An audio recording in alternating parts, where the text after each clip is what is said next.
الحمد لله وحده والصلاة والسلام على من لا نبي بعده أما بعد فلماذا يجب الاعتناء بالقلب؟ الجواب من وجوه.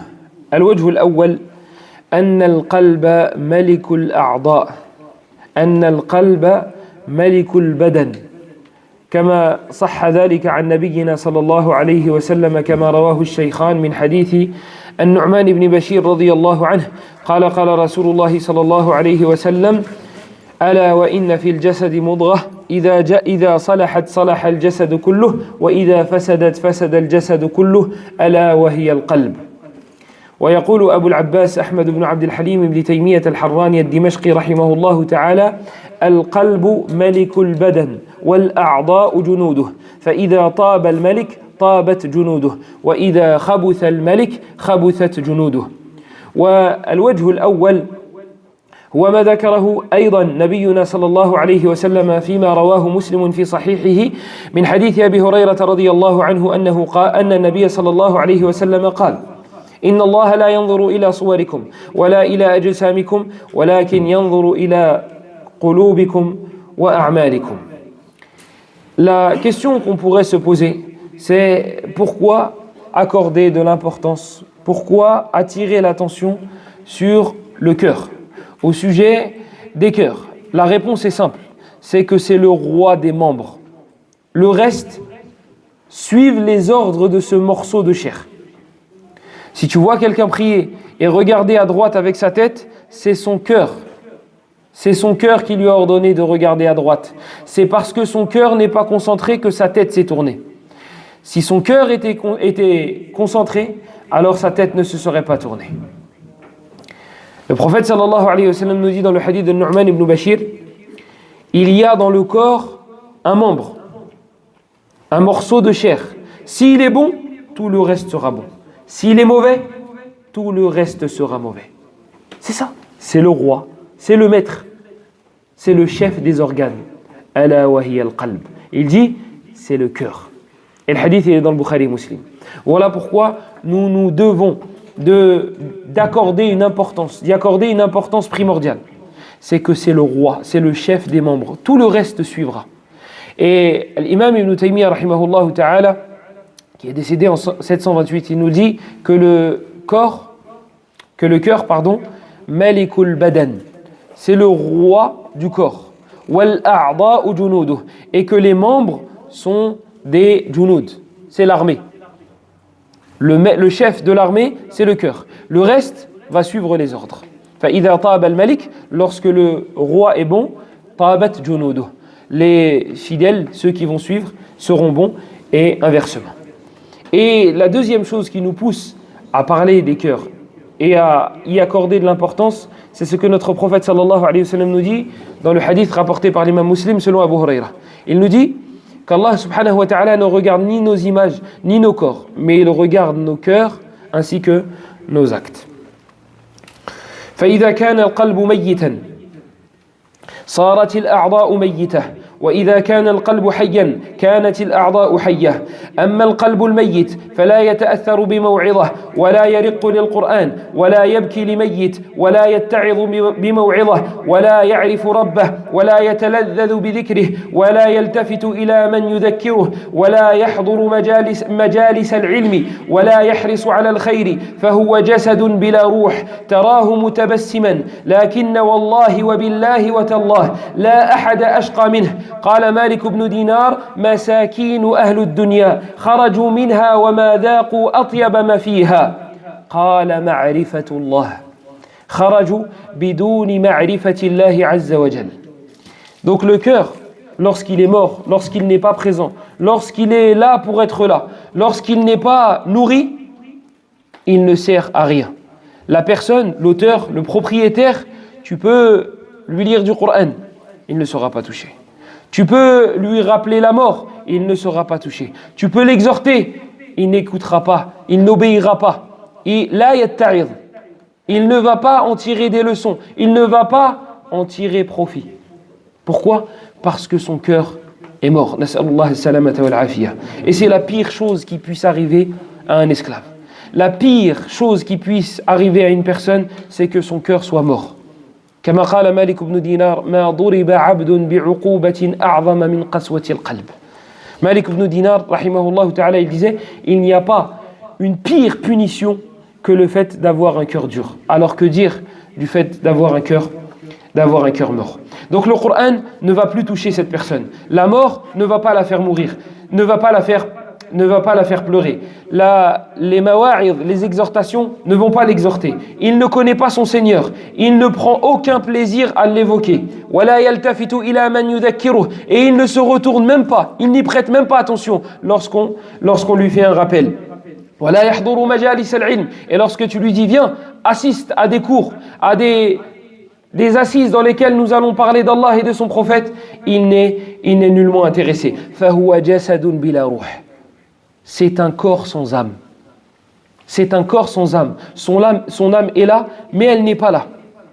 Elle n'est pas réellement là. Pourquoi ? Parce que l'âme a besoin de nourriture, tout comme le corps en a besoin.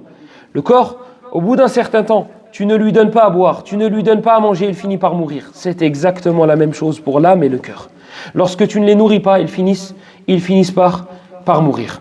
Et regardez l'histoire de Ibn Taymiyyah, rahimahullah ta'ala, lorsqu'il évoquait un matin son Seigneur. Et il évoquait pendant approximativement 1h30. 1h30, 2 heures. Donc il faisait salat al-fajr en groupe. Et puis il s'asseyait tout seul et il évoquait Allah. Subhanallah, alhamdulillah, Allahu akbar, la ilaha illallah, la hawla wa la quwwata illa billah. Mohim, il s'asseyait et il évoquait Allah. Et un jour, il a voulu donner une leçon à un de ses élèves. Son élève Ibn al-Qayyim, et c'est lui qui raconte cette histoire. Il dit un matin, j'étais en train de voir le cheikh évoquer Allah après le fajr. Ibn Taymiyyah, rahimahullah, son professeur, le regarde et lui dit Hada quti. Il dit ça, c'est mon repas. Ibn Taymiyyah, il dit à son élève, il dit ça, c'est mon repas. Ça, c'est le petit déjeuner. Ça, si je ne le prends pas, saqatat quwwati. Il dit si je ne prends pas ce petit déjeuner, si je n'évoque pas Allah autant, je n'aurai pas de force la journée. Ils ressentaient du bonheur et du plaisir. Cela les renforçait. Pourquoi ? Parce qu'ils étaient en train de renforcer leurs âmes. Ils étaient en train de nourrir leurs âmes. Et ton corps dépend de ton âme. Regarde les personnes âgées qui ont du mal à tenir debout lors de Salat al-Tarawih. Qu'est-ce qui les maintient debout ? C'est leurs âmes. Qu'est-ce qui fait en sorte que tu te grattes les chevilles toutes les 5 minutes ? C'est ton âme. C'est ton âme qui n'est pas à l'aise. Lui, c'est son âme qui est à l'aise. C'est l'âme qui tient debout la personne. C'est l'âme qui tient debout et qui motive la personne. Tu peux trouver des personnes musclées, sportives, etc., etc. Si l'âme ne va pas bien, elle finit pendue chez elle. Pourquoi ? Parce qu'elle ne trouve pas d'objectif, ni de but, ni de plaisir dans sa vie. Rien ne la réjouit. Et à l'inverse, tu peux trouver des personnes qui n'ont rien comme signe de réussite, et pourtant ce sont les personnes les plus heureuses. يقول ابن القيم رحمه الله تعالى أو يمثل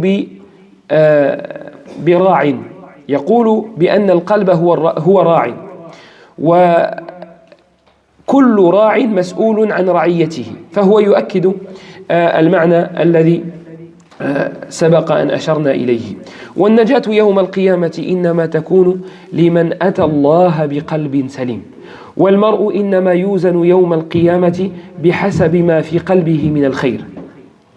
Et les gens, le jour de la résurrection, seront pesés.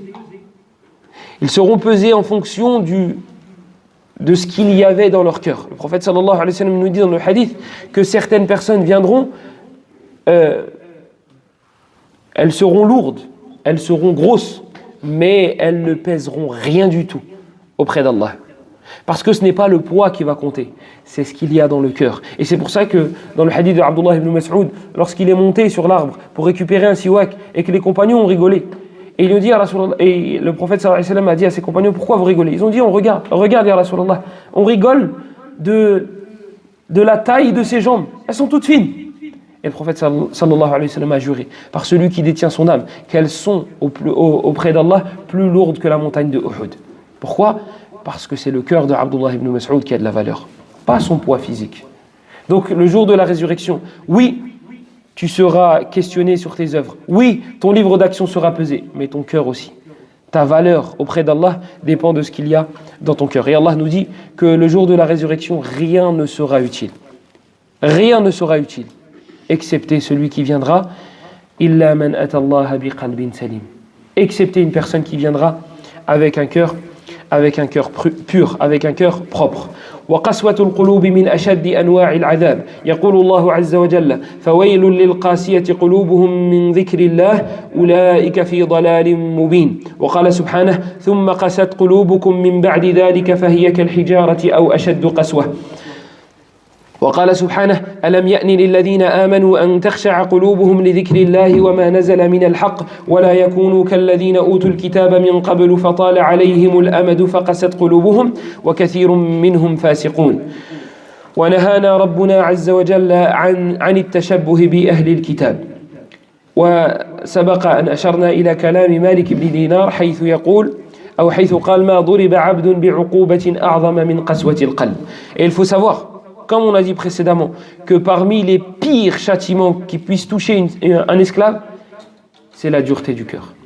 Allah subhanahu wa ta'ala méprise certaines personnes en disant ثُمَّ قَسَتْ قُلُوبُكُم مِّن بَعْدِ ذَلِكَ فَهِيَ كَالْحِجَارَةِ. Puis, après cela, vos cœurs se sont endurcis et ils sont encore plus durs que les pierres. Et il nous dit subhanahu wa ta'ala فَوَيْلٌ لِلْقَاسِيَةِ قُلُوبُهُم مِّنَ النَّارِ. Il dit malheur donc à ceux dont les cœurs sont endurcis contre le rappel d'Allah. ثم عفوا فويل للقاسية قلوبهم من ذكر الله. Je dis من النار. Et Allah subhanahu wa ta'ala reproche aux gens du livre le fait que leur cœur se soit endurci. فطال عليهم الأمد فقست قلوبهم. Ils se sont dit on va vivre longtemps, on a le temps, on se repentira plus tard. فقست قلوبهم. Et à cause de cela, leurs cœurs se sont endurcis. وكثير منهم فاسقون. Et la plupart d'entre eux et beaucoup d'entre eux sont des pervers. Et Allah nous a interdit de ressembler aux gens du livre. Donc là, si Allah subhanahu wa ta'ala leur fait le reproche, c'est qu'on doit s'en éloigner. Et précédemment, j'ai dit que Malik ibn Dinar avait dit qu'il n'y a pas un châtiment plus terrible, plus grand que le fait d'avoir la dureté du cœur. ومن أسباب قسوة القلوب إذن كثرة الكلام بغير ذكر الله. وقد جاء هذا عن النبي صلى الله عليه وسلم والحديث فيه ضعف وهو حديث عبد الله بن عمر عند الإمام الترمذي عن النبي صلى الله عليه وسلم أنه قال لا تكثروا الكلام بغير ذكر الله جزاك الله خيرا لا تكثروا الكلام بغير ذكر الله فإن كثرة الكلام بغير ذكر الله قسوة للقلب وإن أبعد الناس من الله القلب القاسي. والحديث كما أشرنا فيه ضعف ومعناه صحيح وسنشير إلى أدلة من القرآن إن شاء الله تعالى التي تؤيد هذا المعنى. Et on passe directement au vif du sujet pour ne pas avoir à diviser cela en deux parties, en deux conférences. La première des raisons qui endurcit le cœur, c'est le fait de beaucoup parler sans évoquer Allah. De beaucoup parler sans prononcer le nom d'Allah. De beaucoup parler sans parler du paradis et de l'enfer. Des heures et des heures et des heures et il n'y a pas le nom d'Allah qui est prononcé. Des heures et on fait le tour des sujets, mais Allah n'est pas sur nos langues, n'apparaît pas dans nos cœurs. Et cela a été rapporté dans un hadith, mais qui est faible. Comme quoi le prophète aurait dit, alayhi salatu wassalam, ne parlez pas beaucoup sans évoquer Allah. Car kathratul kalami bighayri dhikrillah, car le fait de beaucoup parler sans évoquer Allah endurcit les cœurs. Et les cœurs les plus éloignés d'Allah sont les cœurs durs. Mais ce sens est vrai. فإن كثرة الكلام بغير ذكر الله تورث القسوة والنبي كان يستعيذ من قسوة القلب وإنما يستعاذ مما يخاف منه. Et il faut savoir aussi que le prophète sallallahu alayhi wa sallam demande des protections auprès d'Allah contre les effets des cœurs durs. Et on demande protection contre une chose que si cette chose-là est terrible. Toi, tu ne vas pas demander protection auprès d'Allah contre le mal du poing de ton fils qui a 3 ans. Il n'y a pas de mal, il ne va rien faire. Tu ne vas pas demander protection auprès d'Allah contre le mal d'une bouteille d'eau. Il n'y a pas de mal. Donc si je cherche refuge auprès d'Allah contre quelque chose, c'est que cette chose-là est néfaste et nuisible. Eh bien le prophète sallallahu alayhi wa sallam demandait à Allah de le protéger min aynin la tadma' wa min qalbin la yakhsha'. Il demandait à Allah subhanahu wa ta'ala de le préserver d'un œil qui ne pleure pas, d'un œil qui ne pleure pas par crainte d'Allah, d'un œil qui ne pleure pas lorsqu'on évoque Allah. Celui qui est bizarre aujourd'hui, c'est celui qui pleure. C'est pas celui qui ne pleure pas. C'est celui qui pleure. Dieu miskin, qu'est-ce qu'il a? Ah, peut-être il a une maladie. Ah, peut-être il a reçu une catastrophe dans sa vie. Non, peut-être qu'il a évoqué Allah et ça l'a touché. Peut-être que son cœur est vivant. C'est ce que se disaient les pieux prédécesseurs. Eux, ils inversaient la donne. C'est bizarre, ils pleurent pas. C'est bizarre, ils ne pleurent pas. Aujourd'hui, on peut parler du paradis ou de l'enfer. Pendant des heures, rien. Ça bouge pas, ou presque pas. Hada nadhiru shar. Ça, c'est un avertisseur de mauvaises nouvelles. C'est un avertisseur de mauvaises nouvelles. Ça veut dire que le morceau de chair qui est dans ta poitrine va mal. On ne dit pas qu'il est mort. S'il est mort, c'est la mécréance. On dit qu'il est malade et qu'il est peut-être gravement malade. Si les exhortations du Coran et de la Sunna ne te touchent pas, si le paradis et l'enfer ne te touchent pas, ne fait pas bouger ce morceau de chair, c'est qu'il y a un problème. Allah il nous dit dans le Coran, Inna fi dhalika la dhikra liman kana lahu qalb. Il y a dans cela, yani dans le Coran, il y a dans cela un rappel pour celui qui a un cœur. Pour celui qui a un cœur. Ça veut dire que celui qui n'a pas de cœur, yani vivant, c'est ce qui est sous-entendu, alors ça ne lui sera pas utile. وما يضاد كثرة الكلام بغير ذكر الله هو كثرة الكلام بذكر الله وذلك بقراءة كتابه سبحانه وتعالى بتأمل وتمعن بتدبر. يقول الله سبحانه وتعالى لو أنزلنا هذا القرآن على جبل لرأيته خاشعا متصدعا من خشية الله وتلك الأمثال نضربها للناس لعلهم يتفكرون. Et donc, si on a la maladie, on a le remède. Le fait de beaucoup parler sans évoquer Allah, si ça c'est la maladie, du coup le remède est facile. Beaucoup évoquer Allah, beaucoup parler d'Allah. Et à la tête du rappel d'Allah, la meilleure façon d'évoquer Allah, c'est de réciter son livre. C'est de réciter son livre. C'est d'écouter son livre. C'est de méditer sur son livre. C'est d'apprendre son livre. Allah subhanahu wa ta'ala nous dit, concernant le Coran, لو أنزلنا هذا القرآن, si nous avions fait descendre ce Coran, على جبل, sur une montagne, لرأيته خاشعا, tu l'aurais vu s'humilier, tu l'aurais vu s'affaisser. Une montagne, le Coran aurait détruit la montagne si le Coran avait été révélé sur celle-ci. Et nous, ce Coran a été révélé sur nos cœurs. Ce Coran nous est récité matin, midi et soir. Et ça ne bouge pas. Ah, j'aime bien ce récitateur. Oh, j'aime bien ce passage-là. Pourquoi tu aimes bien ce passage-là? Parce qu'il y a un mot, j'aime bien la sonorité. Ce n'est pas pour ça que le Coran a été révélé. C'est pour méditer, pour que tu puisses pousser la réflexion avec celui-ci. C'est pour ça qu'il a été révélé. C'est pour qu'il fasse effet sur ton âme. Parce que si il avait été révélé sur une montagne, elle se serait affaissée, elle se serait détruite, elle se serait humiliée, c'est que ça va faire effet sur ton cœur. Et si ça ne fait pas effet sur ton cœur, c'est qu'il y a un énorme problème. Tu sais, c'est comme si tu allais faire des analyses. Tu vas faire des prises de sang, on te dit, je suis désolé monsieur, diabétique. Vous allez vous piquer à vie. Toi, comment tu vas réagir? Tu vas dire, Allahu Akbar, des piqûres à vie. Là, si ton cœur ne bouge pas, parce que, alors que le Coran t'est récité matin, midi et soir, alors que tu as fait salat al-tarawih du premier jour jusqu'au dernier, et il n'y a pas un verset qui t'a fait bouger le cœur, inquiète-toi. Inquiète-toi, c'est grave.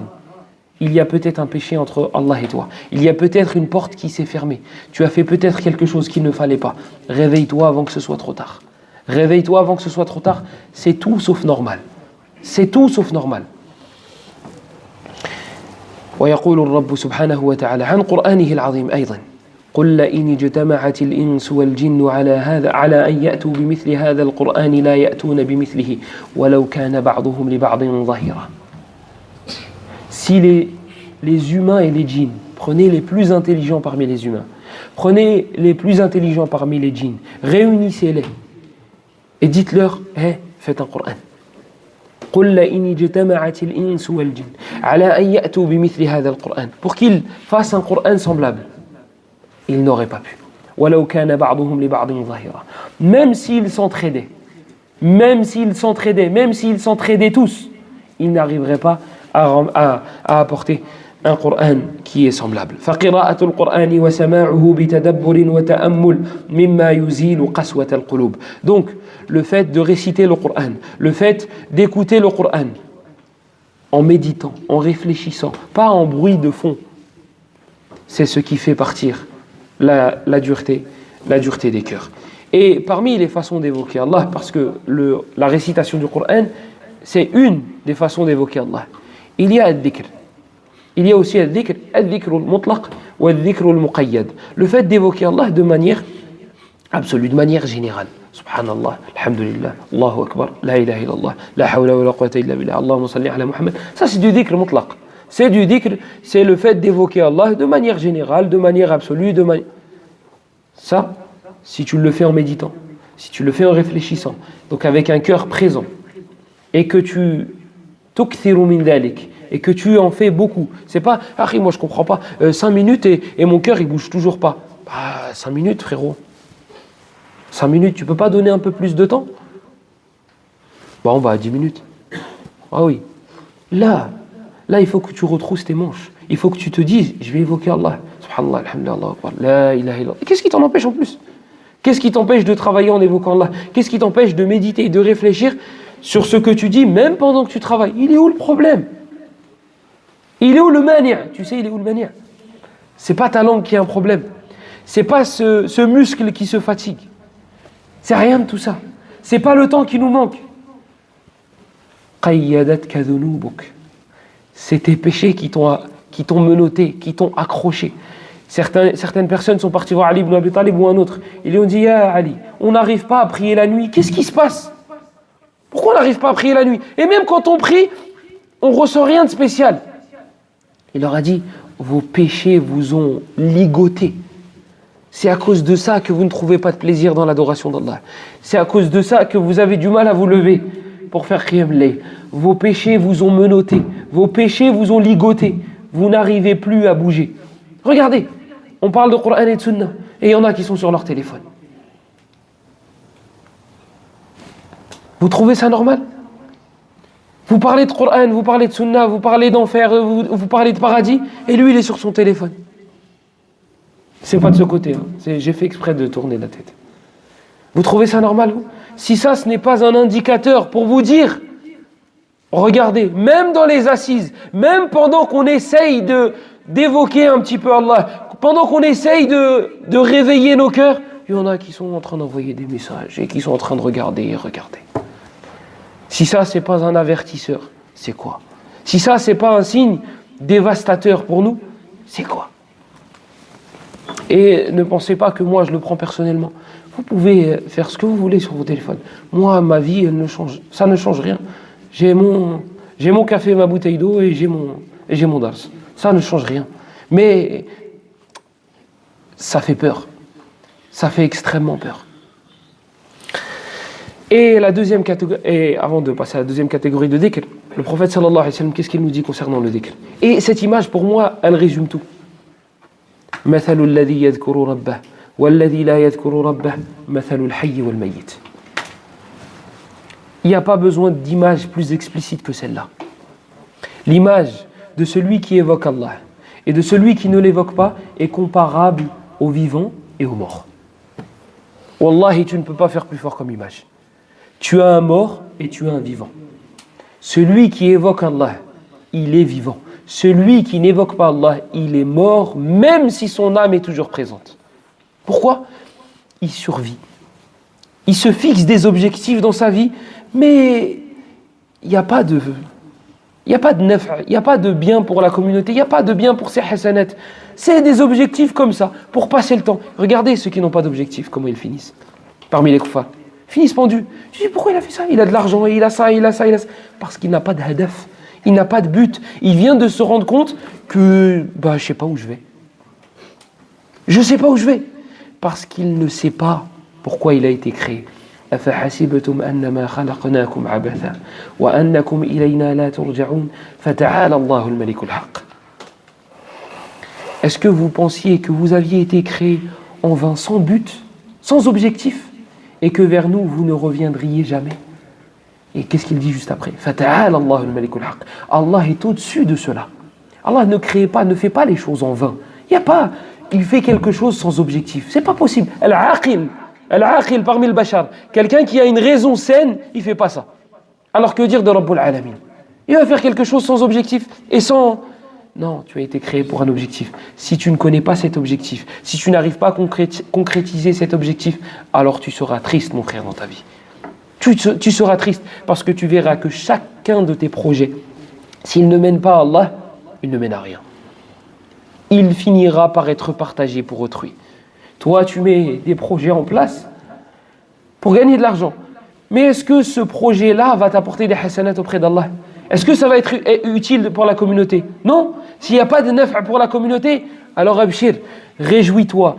Tes enfants pour qui tu te bats vont se battre pour récupérer leurs droits. Et ils oublieront ton nom au bout d'1 ou 2 semaines. Vous ne voulez pas faire des sadaqas pour votre père? Qu'est-ce que tu me racontes, sadaqa? Il avait qu'à en faire pour lui-même. Il a ouvert un commerce, il avait de l'argent. Wallahi al-azim, je connais quelqu'un qui a une barbe qui arrive en bas de sa poitrine. Uqsimu billah, lorsqu'on lui a dit fais des aumônes pour ta maman qui vient d'être décédée, il a dit elle avait qu'à en faire pour elle-même. Toi, tu te bats pour ramasser quelques morceaux de la vie d'ici-bas, pour mettre bien tes enfants, pour les mettre en sécurité. Tu es même parti chercher des fatawas shadda, des fatawas qui n'ont ni queue ni tête, nécessiter la maison. Ouais, vas-y, bouge pas. T'inquiète, la France, ils vont s'occuper de ta maison, tu vas voir si c'est tes enfants qui vont la récupérer.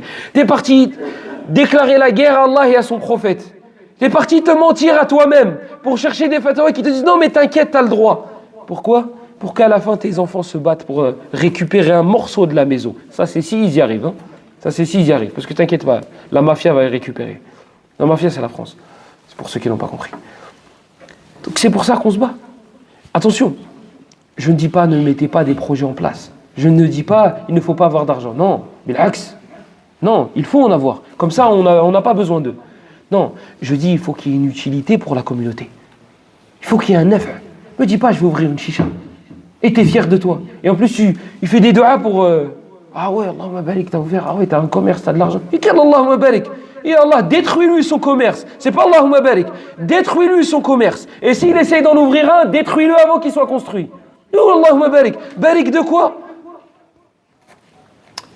Il va faire quoi à l'intérieur? Ah, il y aura une salle de prière sur le côté. Ah non, mais c'est parce qu'il y a des femmes voilées qui rentrent, donc il y aura la baraka. La baraka de quoi? Qu'elle s'étouffe avec la fumée.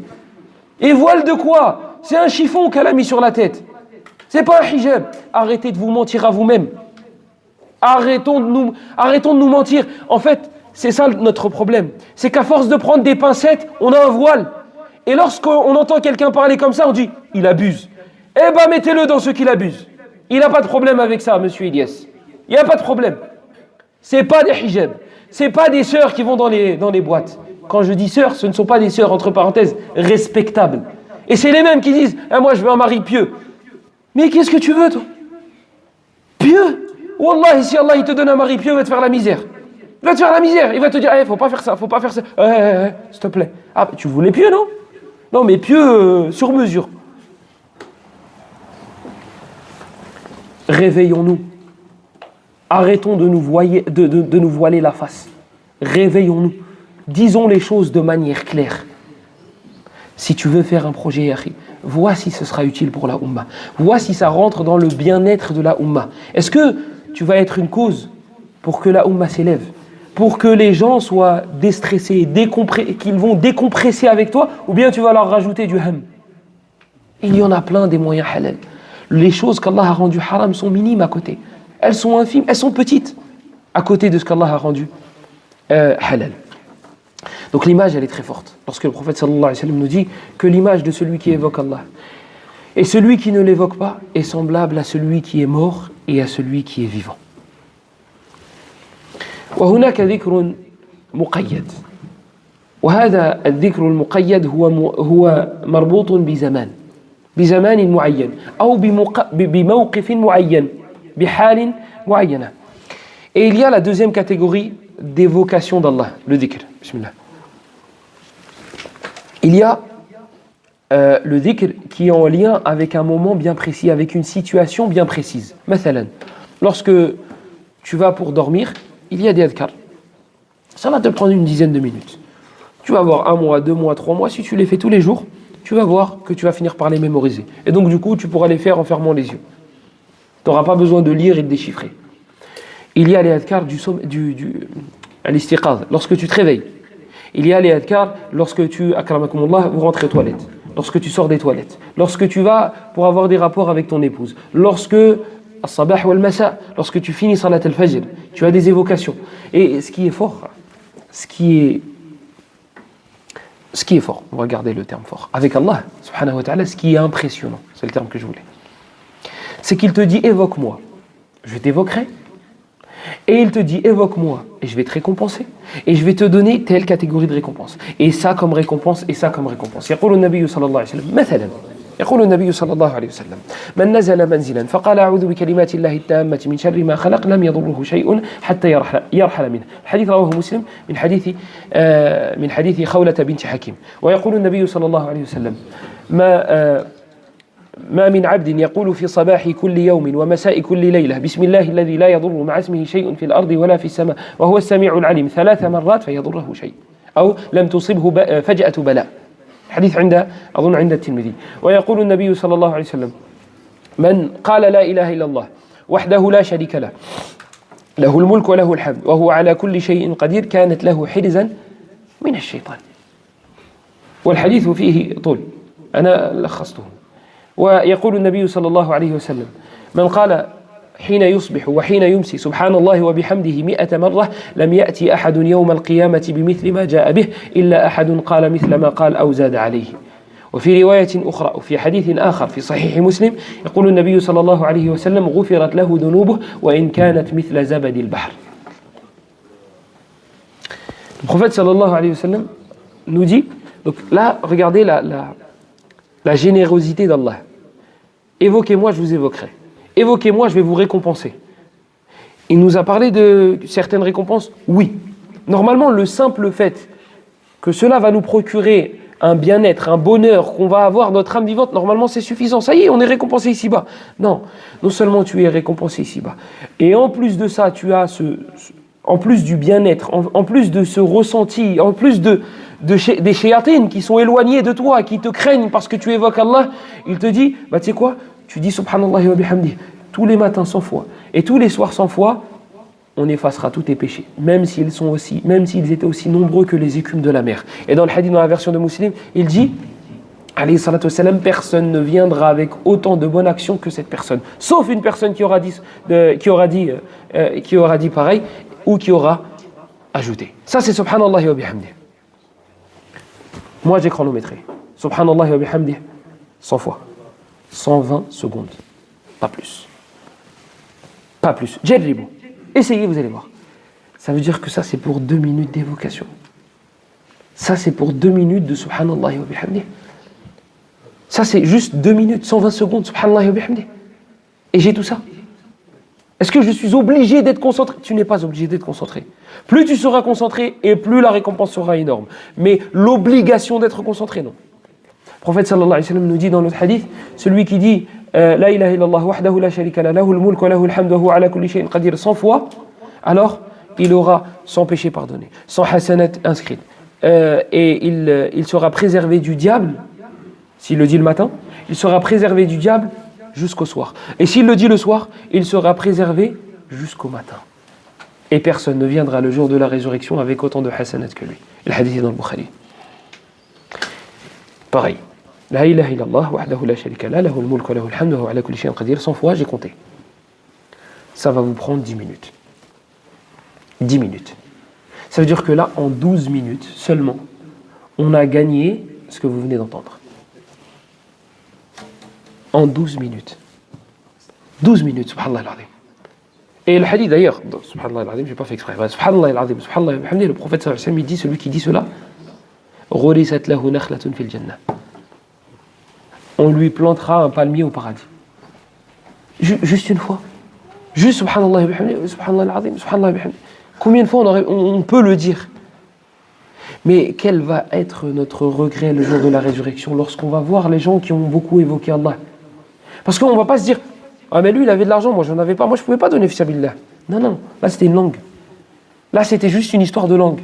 C'était juste subhanallah, alhamdulillah, Allahu akbar, la ilaha illallah, la hawla wa la quwwata illa billah. C'est quelque chose qui est accessible. Et pourtant, très peu le font. Pourquoi? Vous avez entendu la réponse tout à l'heure. Et ça, c'est un aperçu des mérites qu'il y a dans le fait d'évoquer Allah. C'est un aperçu. C'est quelques points sur le fait d'évoquer Allah. Et j'ai cité aussi le hadith dans Sahih Muslim de Khawla, radiyallahu anha, bint Hakim. Bismillah. Je crois que celui qui rapporte de Khawla, c'est Sa'd ibn Abi Waqqas. Donc c'est un compagnon qui rapporte d'un compagnon. Dans lequel le prophète sallallahu alayhi wa sallam a dit, celui qui dit a'udhu bi kalimati Allahi tammati min sharri ma khalaq lam yadurruhu shay'un hatta man nazala manzilan. Quiconque descend et dit a'udhu bi kalimati, donc descend dans un endroit et dit a'udhu bi kalimati Allahi tammati min sharri ma khalaq, donc il dit cette parole là, lam yadurruhu shay', rien ne lui sera néfaste, et si la parole du prophète n'arrive pas à vous convaincre malgré le fait que ce soit dans Sahih Muslim, alors écoutez l'histoire suivante. Mais je vais faire bref parce que j'ai été faire ruqya à un frère dans le 92. Et j'avais un de mes cousins qui se tenait près de lui. On ne sait jamais. S'il y a besoin de lui mettre une droite avant qu'il se lève, je plaisante. On ne met pas de droite dans la ruqya. Donc je l'ai mis à côté du patient. Et moi j'étais assis sur le canapé. Comme je suis la cible principale, je m'éloigne un petit peu. On ne sait jamais. Comme ça, j'ai le temps de mettre la garde et de riposter avant qu'il m'en mette une. Là, par contre, je suis sérieux.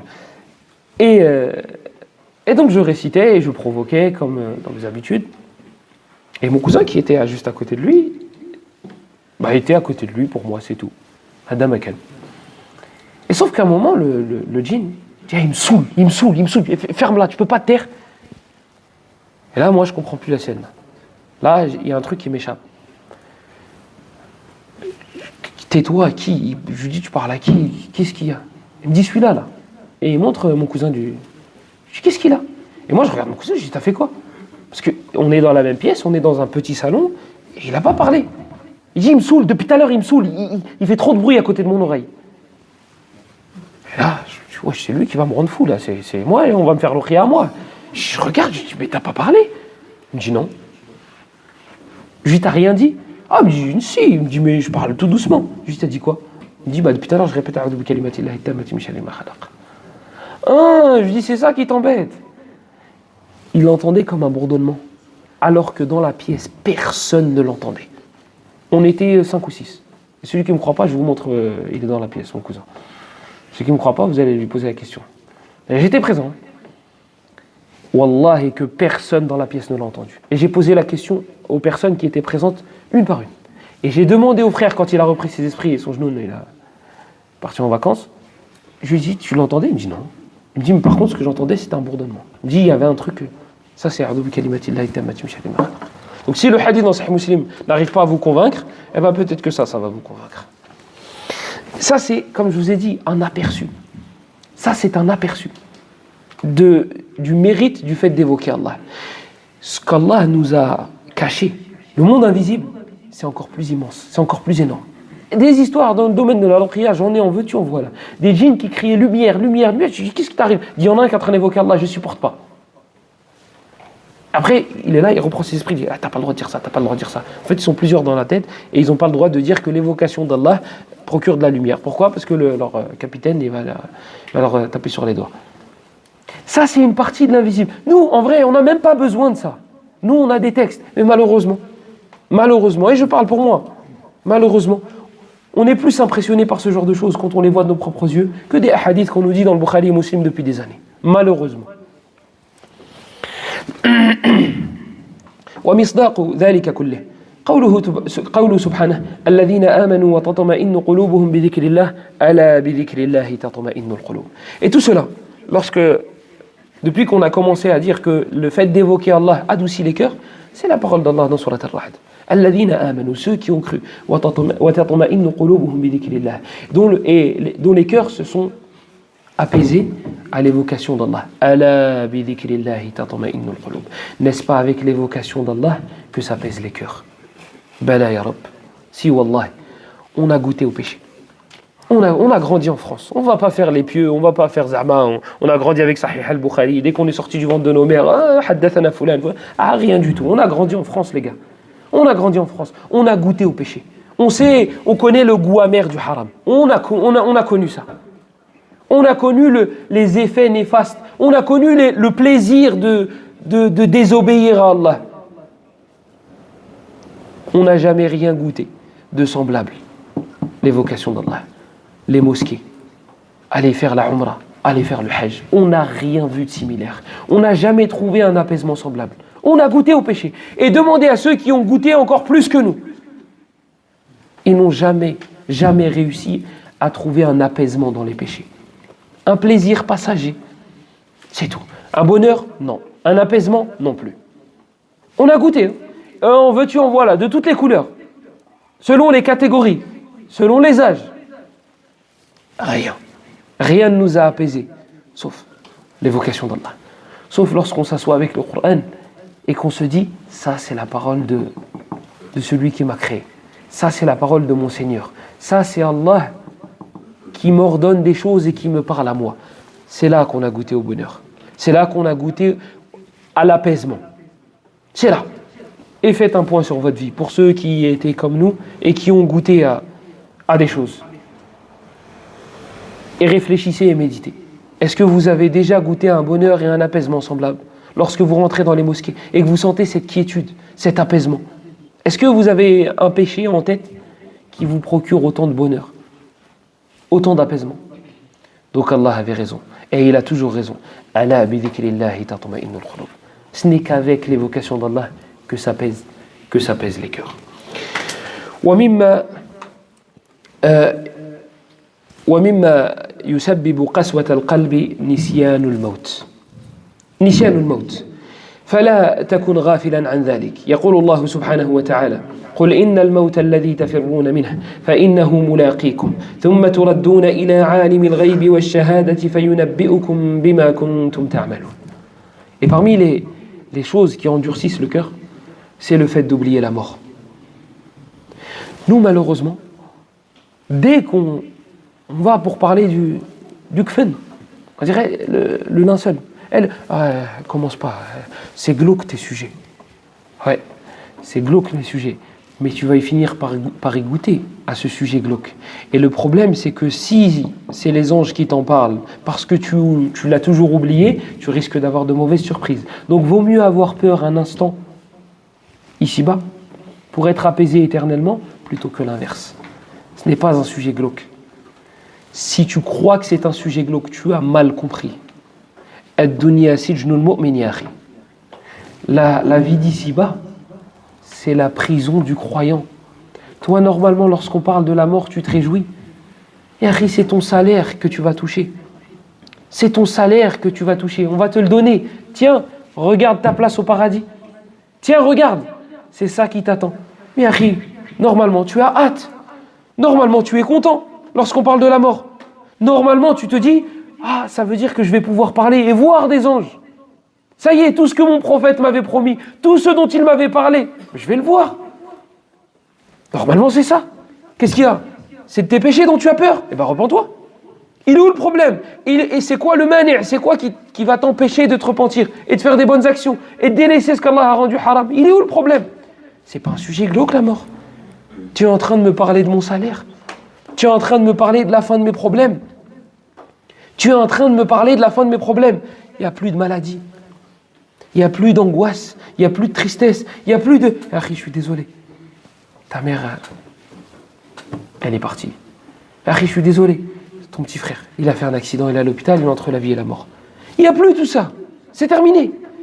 Moi, on me montre ma place au paradis. Moi, la seule chose que j'ai envie, Rabbi aqim as-sa'a. Ya Allah, fais en sorte que l'heure vienne maintenant, commence maintenant. Voilà ce dont j'ai besoin. Qu'est-ce qu'il disait Bilal radiyallahu anhu, le compagnon de Mohammed sallallahu alayhi wa sallam, lorsqu'il était en train de mourir? غَدًا نَلْقَى الْأَحِبَّةَ مُحَمَّدًا وَحِزْبَهُ. Demain, nous allons rencontrer notre groupe, nos partisans, nos amis, Mohammed ainsi que ses compagnons. C'est pas ça qui nous attend, nous, normalement, les croyants? Pourquoi on est obligé d'en faire un sujet glauque, et noir, et sombre, et c'est un trou, et c'est pas un trou. C'est pas un trou. Si tu es croyant, si tu te repentais après avoir fait un péché, c'est pas un trou, c'est tout sauf un trou. On élargira ta tombe. Maddal basar. Là où ta vue s'arrêtera, ce sera ça ta tombe. Ce sera ça ta tombe. C'est plus large que ta demeure. C'est plus large que les demeures que tu as pu voir. C'est beaucoup plus large. Donc pourquoi sujet glauque? Moi je comprends pas. Sujet glauque, oui, pour le kafir. Parce qu'il sait que c'est le début de la fin, c'est le début des problèmes pour lui. Mais pas pour moi. Moi je suis musulman. Moi Allah il m'a dit comment être bien dans ma tombe. Il m'a dit, récite Surat al-Mulk, car elle protège des châtiments de la tombe. Évite de parler sur les gens en mal. Évite de colporter des propos dans le but de semer la zizanie. Ne fais pas tomber de taches d'urine dans tes habits. Fais tes prières. N'écoute pas de musique. Écoute le Coran. Suis ses préceptes. Ne fais pas de péché? Non. Il m'a pas dit ça. Il m'a dit évite. Et si t'en fais, repens-toi. Vous avez vu quelque chose de dur là, dans ces préceptes-là, dans ces principes-là? Rien. Donc pourquoi en faire un sujet glauque? Non, c'est pas un sujet glauque. Regardez comment Allah il en parle, surtout dans ce passage-là. Moi, ça m'interpelle le terme qu'il a utilisé. قُلْ إِنَّ الْمَوْتَ الَّذِي تَفِرُّونَ مِنْهُ فَإِنَّهُ مُلَاقِيكُمْ. Dit, قُلْ إِنَّ الْمَوْتَ. Certes, la mort que vous fuyez. Parce que justement, on en fait un sujet glauque. Oh non, plus tard. La mort, pas maintenant. Ouais, j'ai 31 ans. Quelle la mort? C'est vrai que la mort, c'est qu'à partir d'un certain âge. Dit, certes, la mort que vous fuyez va finir par vous rencontrer. Rencontrer. Elle va venir à notre rencontre. Elle va venir nous rencontrer. ثم تردون إلى عالم الغيب والشهادة. Et ensuite, vous serez amené à celui qui connaît le caché et l'invisible. À celui qui connaît le caché et le visible. Vous serez amené vers Allah subhanahu wa ta'ala. C'est qu'une question de secondes. C'est qu'une question de secondes. Peut-être qu'aucun d'entre nous ne sortira vivant de cette mosquée. Peut-être que cette nuit, certains vont dormir et ne vont se réveiller que dans leur tombe. Alors qu'est-ce qu'on attend pour se réveiller? Qu'est-ce qu'on attend pour remédier à ce problème?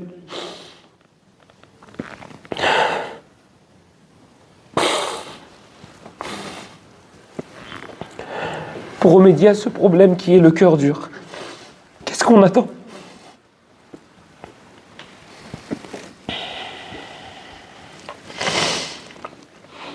يقول النبي صلى الله عليه وسلم في حديث أبي هريرة عند الترمذي أكثروا ذكر هذه من اللذات. Évoquez beaucoup, parlez beaucoup de la destructrice des plaisirs. Vous avez tous connu des personnes dans votre famille.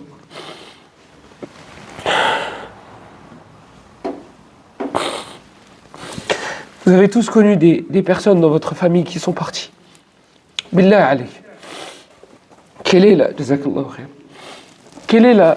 la réaction que cela a suscité? Quelle est la chose que cela a éveillé en toi? De la joie?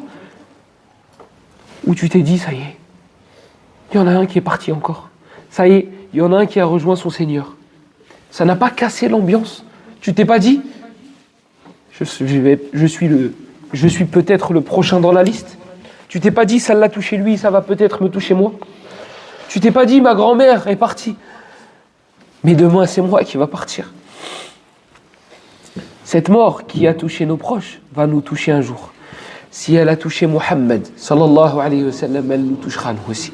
Innaka mayyitun wa innahum mayyitun. Ce prophète que tu aimais, cet homme-là, que tu aimais, sache qu'Allah subhanahu wa ta'ala l'aimait énormément et l'aime énormément. Et malgré cela, il lui a fait goûter à la mort. Il a goûté à la mort, alayhi salatu wa salam. Il en souffrait. Il a goûté à l'agonie. Et son âme est sortie. Et ses compagnons ont suivi. Vous en connaissez un encore vivant, vous? Il t'a dit Abu Bakr fil Jannah. Il t'a dit la personne que j'aime le plus, c'est Abu Bakr. Il est où Abu Bakr? Où est-ce qu'il est? Il est mort. Il t'a dit que le meilleur après Abu Bakr, c'était Omar, et que c'était la personne qu'il aimait le plus après Abu Bakr. Il est où Abu Bakr? Il est où Omar? Ils sont tous morts. Il n'en a pas laissé un. Al-baqa'u lillahi wahda. L'éternité, elle appartient qu'à Allah. On va tous goûter à la mort. Toi, tu appréhendes un rendez-vous chez le médecin. Toi, tu appréhendes un rendez-vous pour quelque chose que tu as fait à la justice. Et tu prépares tes réponses, et tu prépares tes prétextes, et tu prépares tes arguments. Là, c'est celui qui connaît le caché et l'apparent. C'est celui qui connaît le visible et l'invisible. C'est celui qui est capable de faire parler la terre pour dire « dis ce qu'il a fait sur toi ». C'est celui qui est capable de faire parler tes membres et dire « parlez, qu'est-ce qu'il a fait ?» C'est celui-là devant lequel tu seras debout demain. كما في حديث عدي بن حاتم رضي الله عنه في الصحيحين ما منكم من أحد إلا سيكلمه ربه ليس بينه وبينه ترجمان. Il n'y en a pas un parmi vous sans qu'il se retrouvera devant Allah. ليس بينه وبينه ترجمان. Il n'y aura aucun interprète entre toi et Allah. Tu lui parleras directement. Tu lui parleras directement. Qif, arrête-toi là. Qu'est-ce que tu as dit? Pourquoi tu l'as dit? Lis ton livre. Iqra kitabak. Kafa bi nafsika al-yawma alayka hasiba. Lis ton livre d'action. Aujourd'hui, tu suffis à ta propre personne comme témoin. Qu'est-ce que tu as fait? Lis. Stop. Pourquoi tu l'as fait? Tu savais que je te l'avais rendu interdit. Taïb, pourquoi tu l'as fait alors? Et Allah va trouver des justifications, toi, devant Allah. Qu'est-ce que tu vas lui dire? Ce n'est pas trop tard, mes frères. On est vivant encore. On peut encore se repentir. On peut encore revenir vers Allah. Ce n'est pas trop tard. Wallahi, l'affaire est simple. Wallahi, qu'on se complique la tâche. Tu n'as pas besoin de faire tes ablutions. Tu n'as pas besoin de te diriger vers la Qibla. Tu n'as pas besoin d'aller à la Mecque. Tu n'as pas besoin de faire une aumône avec laquelle tu vas te ruiner. Et akhi, dis à Allah sincèrement. Dis à Allah véridiquement. Ya Allah, je me repens de tous mes péchés. Ikhlas. L'affaire est simple. Regrette ton péché. Promets à Allah de ne plus recommencer et demande-lui pardon. Voilà ce qui t'incombe. Voilà ce qui t'est demandé. Tu recommences? Recommence le repentir. On n'attend pas de toi la perfection. On veut de toi un tawwab, quelqu'un qui revient vers Allah à chaque fois qu'il s'éloigne. C'est ce qu'on attend de toi. C'est ce qu'on veut de toi. C'est ça. On ne te demande pas la perfection. On ne te demande pas de devenir un ange. La ulam tudhnibu, la dhahab Allahu bikum. Wa la ja'a biqawmin yudhnibun, fayastaghfiruna Allah fayaghfiru lahum. Le prophète sallallahu alayhi wa sallam, il te l'a dit explicitement. Il te dit, si vous ne commettiez pas de péché, Allah vous aurait anéanti. Et il aurait créé des personnes qui désobéissent à Allah et qui reviennent vers lui. Voilà ce qu'on veut de toi. C'est ça. C'est revenir après un péché. La perfection, elle n'est ni pour toi ni pour moi, Yari. Tu n'es pas un ange. Tu vas faire des péchés. Tu as fait des péchés et tu en feras. Ce qui t'est demandé par contre, c'est de faire du mieux que tu peux. Et si ce n'est pas parfait, eh bien tu demandes pardon à Allah. Tu lui demandes d'accepter ton repentir. Véridiquement, sincèrement, ikhlas. Et tu recommences. Tu recommences le péché, tu recommences le repentir. Tu recommences le péché, tu recommences le repentir jusqu'au jour où tu rencontres Allah avec un repentir et une page blanche. C'est quoi tes péchés? Ah bah tu t'es repenti. C'est quoi tes hasanat? Ah, tu as fait ça pour moi, et ça pour moi, et ça pour moi, et ça pour moi. C'est difficile pour quelqu'un ça? Pas besoin d'argent. Pas besoin de prier. Quand je dis de prier, pour le repentir, il n'y a pas besoin de se mettre à prier. Ah mais les 5 prières obligatoires, ça on les fait. Mais tu n'es pas obligé de faire une prière pour te repentir à Allah. Tu n'es pas obligé de te lever au milieu de la nuit pour demander pardon à Allah. Tout ça, c'est des plus. Tout ça, si tu le fais, c'est mieux. Mais ce n'est pas une condition. Tu n'es pas obligé de faire tes ablutions. Tu n'es pas obligé d'aller à la Umrah, boire de l'eau de Zamzam, faire 7 tawaf, et là, ya Allah, je me repens. Akhi, tu peux te repentir, c'est entre toi et Allah. Tu n'as rien de spécial à faire. Juste, regrette. Regrette demande pardon et promets à Allah de ne plus recommencer.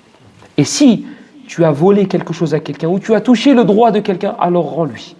Rends ce droit-là à cette personne-là. Et voilà. Et marche la tête haute parce que tu es un croyant à qui peut-être Allah a pardonné ses péchés. Et Allah a promis d'accepter le repentir de ses esclaves si il le faisait d'une manière sincère. Donc il n'y a pas de raison. Il n'y a pas de raison qu'il n'accepte pas. Allah ne faillit jamais à ses promesses. والنبي صلى الله عليه وسلم يقول كنت قد نهيتكم عن زيارة القبور ألا فزوروها فإنها تذكركم الآخرة. Je vous avais interdit de visiter les tombes, de visiter les cimetières. ألا فزوروها. Faites-le. Je vous pousse à le faire. فإنها تذكركم الآخرة. Car elle vous rappelle l'au-delà. Pourquoi pas se programmer une fois par semaine, aller visiter les cimetières, te rappeler ta future demeure. Et j'insiste, n'en fais pas un sujet glauque. Ne te dis pas, je vais finir dans un trou noir. Là, je vais finir Inch'Allah, dans un jardin parmi les jardins du paradis. Je vais finir dans un endroit où ce sera tellement large et vaste que je ne pourrai même pas voir le bout. Réjouis-toi.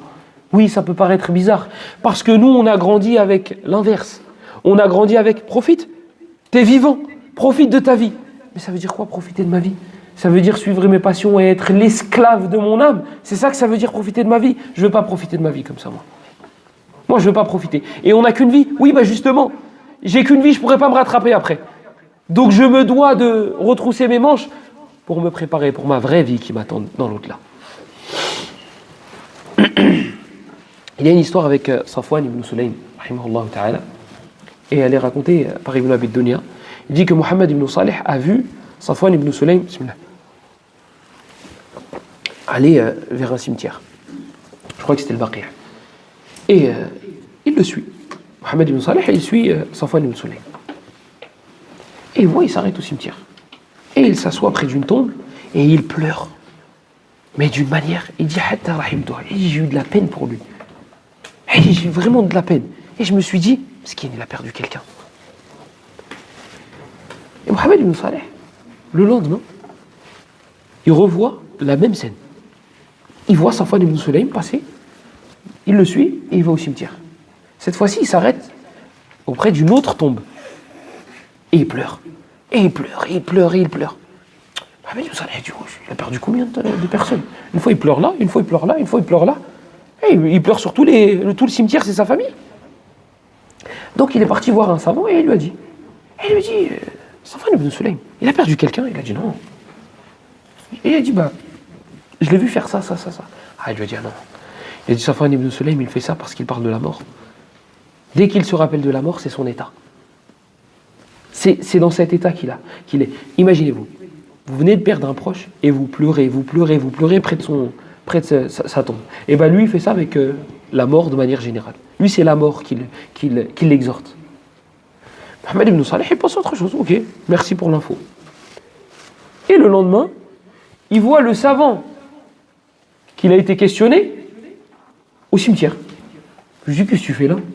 Je dis, tu m'as dit que Safwan ibn Sulaym faisait cela. Moi aussi, je vais le faire. Oui. Moi, tu m'as donné une info utile. Moi, c'est pas juste culture générale. Ah, Safwan ibn Sulaym, il pleure à côté de ton. Non, il le fait, je vais le faire. C'est du khayr. Moi aussi, je vais faire ce khayr. Voilà. Ça, on devrait le mettre dans notre programme. Vous connaissez peut-être des laveurs de mort. Allez faire un stage. Allez voir ce que c'est. Wallahi, ça va vous réveiller ce morceau de chair. Allez visiter les tombes. Allez visiter les malades dans les hôpitaux. Et vous allez voir, vous allez vous sentir vivant. Plus vous allez vous rapprocher de la mort, plus vous allez vous sentir vivant. Plus vous allez vous rapprocher de la mort, plus vous allez vous sentir vivant. Plus vous allez vous sentir cette âme se réveiller, se remettre en question. Et vous allez voir que la vie d'ici-bas, vous allez l'avoir dans votre main et non pas dans votre cœur. Je ne vous dis pas, faites la manche et soyez pauvres. Non. Je vous l'ai dit tout à l'heure. Et les paroles des salafs qui parlent de cela pourraient même vous choquer. Comme Saïd ibn al-Musayyib disait. La khayra fi man lam yajma'il mal. Il dit, il n'y a pas de bien dans celui qui n'amasse pas l'argent. C'est un des élèves des tabi'i, un des élèves des compagnons. Donc moi je ne vous dis pas, délaissez la vie d'ici-bas et contentez-vous de l'eau et une pomme par jour. Non. La dunya, prenez-la. Mais dans votre main. Dans votre main. Eh bien, si vous avez ça comme programme, si vous avez ça dans votre programme, la dunya, vous l'aurez dans votre main. Vous n'allez pas vous attrister si de l'argent sort, et vous n'allez pas vous réjouir si de l'argent rentre. Vous allez vous dire, alhamdulillah. C'est rentré, alhamdulillah. C'est sorti, alhamdulillah. C'est pas grave. C'est un outil, c'est pas un but. Combien de temps il reste? 6. Ah, il y a l'Aden. Donc 16. طيب. Et Rabi' ibn Khuthaym, rahimahullah ta'ala, disait, Rabi' ibn Khuthaym, c'est un des élèves d'Abdullah ibn Mas'ud. Il disait, لو فارق قلبي ذكر الموت ساعة لفسد علي. Il disait, si l'évocation de la mort partait de mon esprit, ne serait-ce qu'un instant, la fasada alay, ça y est, plus de cœur. Mon cœur se serait endurci. Vous voyez, on a le remède. On connaît la maladie. Nous, notre maladie, c'est qu'on en fait un sujet glauque. C'est qu'on n'en parle que quand il y a un décès. C'est qu'on n'en parle que durant certains événements. Ah, il y a un cimetière là, je ne savais pas. Et voilà, on passe à autre chose. Non, lui, il te dit, s'il partait ne serait-ce qu'un instant de ma tête, ce sujet-là, la fasada alay. Ça y est, mon cœur se serait endurci. وكذلك من أسباب قسوة القلب نسيان الوقوف بين يدي الله. Parmi les choses qui endurcissent le cœur, le fait d'oublier que demain nous serons debout devant Allah. يوم يقوم الناس لرب العالمين. Le jour où les gens se tiendront debout devant le Seigneur des univers. وانظر كيف ختم الرب سبحانه وتعالى نزول الوحي. Et regarde comment Allah subhanahu wa ta'ala a clôturé la révélation du Coran. Quel est le dernier verset qui a été révélé à Muhammad? Naam. وَاتَّقُوا يَوْمًا تُرْجَعُونَ فِيهِ إِلَى اللَّهِ. C'est le dernier verset qui a été révélé sur le prophète. Regardez le verset qu'Allah a choisi pour terminer la révélation, pour clôturer la révélation. C'est un appel à quoi? À se remettre en question. C'est un appel à quoi? À nous rappeler que demain, et craignez un jour, craignez le jour où vous serez debout devant Allah. Le dernier verset qui a été révélé, c'est celui-là. Pour te dire que c'est ça le lubbul mawdu', c'est ça l'objectif final, le but, c'est ça. C'est crains ce jour-là, prépare-toi pour ce jour-là, le jour où tu seras debout devant Allah. Et craignez ce jour où vous serez amené vers Allah subhanahu wa ta'ala. ويقول سبحانه وتعالى ولو ترى إذ وقفوا على ربهم قال أليس هذا بالحق قالوا بلى وربنا قال فذوقوا العذاب بما كنتم تكفرون. Allah il nous dit dans Surat Al-An'am ولو ترى إذ وقفوا. Et si tu pouvais voir lorsqu'ils comparaîtront, lorsqu'ils seront debout devant leur Seigneur, il leur dira cela n'est-il pas la vérité? Ça y est, le jour dernier a commencé. Ça y est, vous m'avez parlé, vous avez vu ce qui s'est passé. Alors, n'est-ce pas la vérité? Là, vous êtes ensorcelés, vous prétendiez ici-bas, dans la vie d'ici-bas, que à chaque fois qu'il y avait un signe, on voit pas clair en vrai. Ouais, non, ça c'est pas un signe. Tu nous as ensorcelés. À chaque fois, il y avait des excuses. Là, le jour dernier a commencé. Ça y est, ya Allah. À qui tu parles? Il y a les océans qui ont commencé à bouillir. Il y a les anges qui sont devant toi. Les gens sont tous réunis sur une seule terre. Les anges, les humains, les anges et les djinns. Vas-y. N'est-ce pas la vérité? Vas-y, dément maintenant. Vas-y, traite ça de mensonge et de sorcellerie. Là, ça y est, c'est trop tard. Mais vous savez, ces personnes-là, ça peut être vous et moi. Parce que le cadeau de la foi, on ne l'a pas mérité. Le cadeau de la foi, on l'a reçu de la part d'Allah. Il peut nous l'enlever à tout moment. Donc ce verset peut nous concerner malheureusement. Et on demande à Allah de nous raffermir jusqu'à la mort. Mais il ne faut pas se sentir à l'abri. Il ne faut pas se dire, bon, ce verset, moi, il ne me touche pas parce qu'en fait, ça ne me concerne pas. Là, ça peut te concerner. Ça peut te toucher. Si des gens ont été égarés, ça veut dire que toi aussi, tu peux être égaré. Tu es qui, toi, Zahma, pour ne pas être égaré? Tu es qui pour ne pas mériter l'égarement? Non, akhi. Salillah al-afiyah. Demande à ton Seigneur la préservation. Demande à ton Seigneur de ne jamais sortir de ce droit chemin. Donc ces gens-là qui seront debout devant Allah, Allah leur dira N'est-ce pas la vérité? Et Allah, traitez ça de mensonge maintenant. Ils ne pourront pas. Alors maintenant, qu'est-ce qu'on leur dira? Il n'y a plus de Rabbi rji'ouni la'alli a'malu salihan. Ça y est, c'est terminé ça. Il n'y a plus de Seigneur, fais-moi revenir sur terre pour que je puisse faire une bonne action. Non, non, qu'Allah. Jamais. Jamais tu ne pourras revenir. Maintenant, qu'est-ce qui se passe? Goûtez. Goûtez au châtiment. نسأل الله السلامة والعافية. ومن أعظم أسباب قسوة القلوب كثرة الذنوب. قد روى الترمذي في سننه من حديث أبي هريرة رضي الله عنه أن النبي صلى الله عليه وسلم قال إذا أذنب العبد ذنبا نكتت في قلبه نكتة سوداء فإذا نزع واستغفر وتاب سقل قلبه وإن عاد زيد فيها حتى تعلو قلبه فهو الران الذي ذكر الله عز وجل كلا بل ران على قلوبهم ما كانوا يكسبون. فعلاج هذا الأمر واضح وهو الاستغفار والتوبة. Et parmi les plus grandes causes de la dureté du cœur, c'est l'abondance des péchés. C'est le fait de faire le péché sur le péché, comme Al-Hassan al-Basri a dit,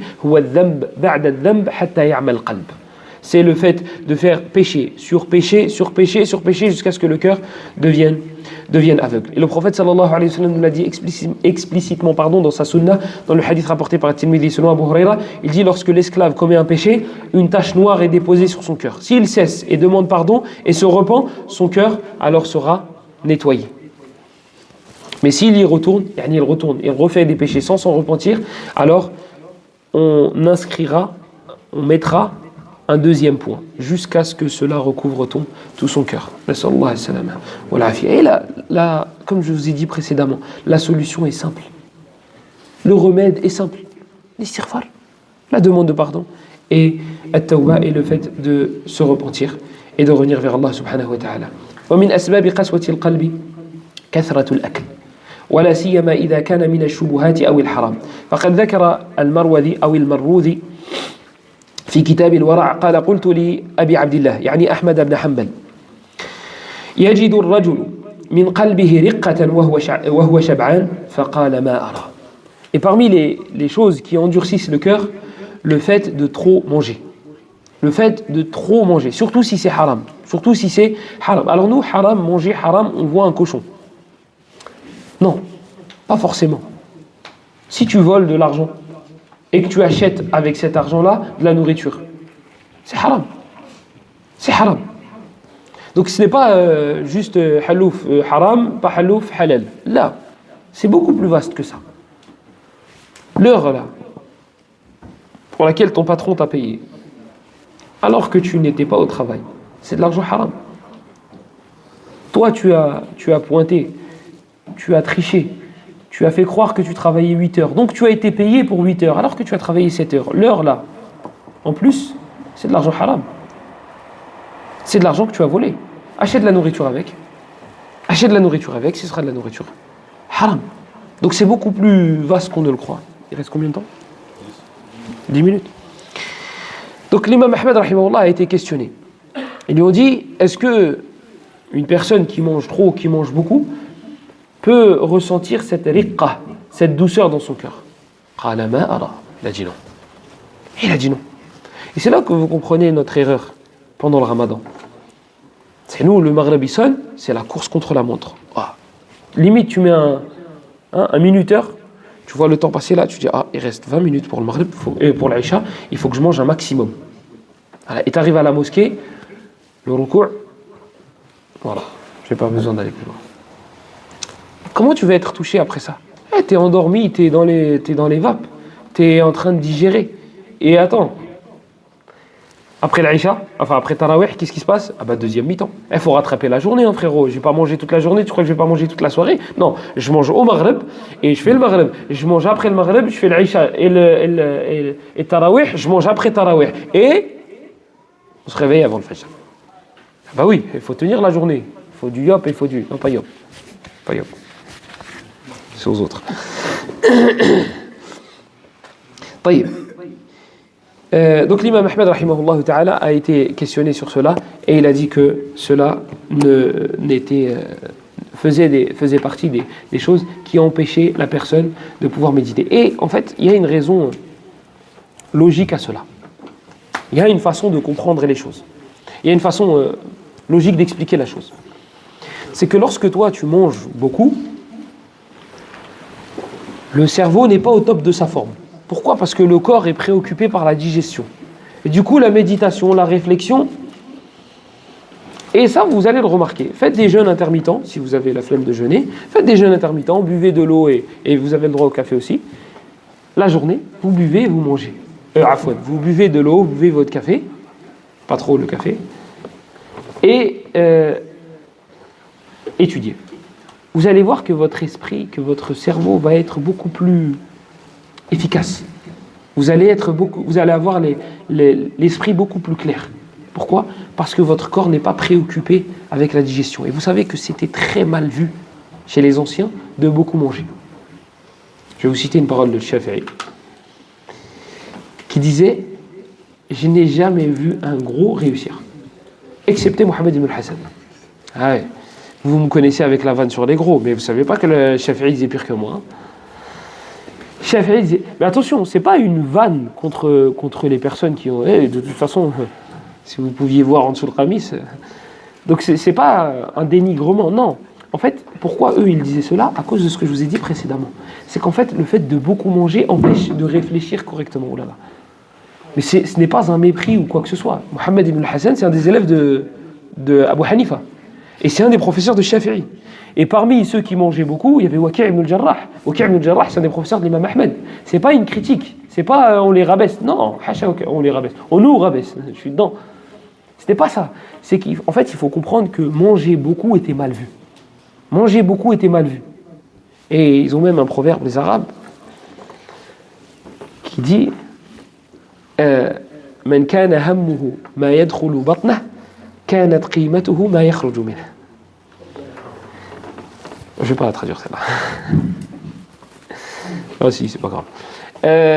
Celui dont son souci premier est ce qui entre dans son ventre, sa valeur sera ce qui en sort. Voilà. Pour ceux qui n'ont pas compris, vous allez la comprendre au moment de l'Adhan peut-être. Donc c'était mal vu chez eux parce que ça empêchait de réfléchir mais ce n'est pas une critique ou un dénigrement concernant ma catégorie de personnes. C'est juste que ça empêche de réfléchir et de méditer correctement. Et quand ils ont dit à l'imam Ahmed, est-ce que le croyant mange une fois ? Il a dit oui. Il a dit, est-ce qu'il mange 2 fois ? Il a dit oui. Il a dit 3 fois ? Il a dit non, ça c'est les animaux. 3 fois c'est les animaux. On n'est pas des animaux, nous. Nous on a dépassé le... هذا والله أعلم وصلى الله وسلم وبارك على نبينا محمد وعلى آله وصحبه أجمعين سبحانك اللهم وبحمدك أشهد أن لا إله إلا أنت نستغفرك ونتوب إليك وبارك الله فيكم والسلام عليكم ورحمة الله وبركاته